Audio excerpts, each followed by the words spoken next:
Hi there. We're continuing our journey through the Proverbs, the Mishle Shlomo, the life sayings of Solomon, and we're in chapter 14 looking at verses 22 and 23.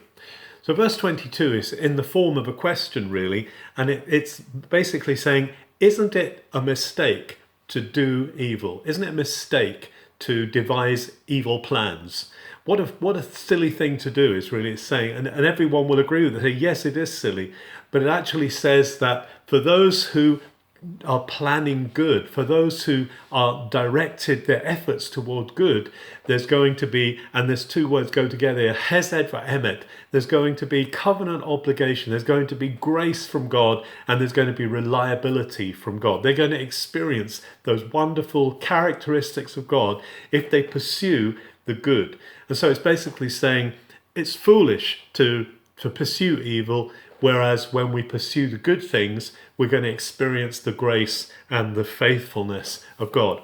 And then in verse 23, it goes on to say that if you work hard work produces profit, that when you do things with a view to producing, when you actually act in the creativity that God has given to us, there is it leads to prosperity, it leads to good things. But then it says, but just talking actually doesn't go anywhere. It just leads to poverty, in fact. It reminds me of the saying that says, when all is said and done, there's much more said than done. And if we just talk about stuff but don't ever do, then we're not going to see fruitful outcomes.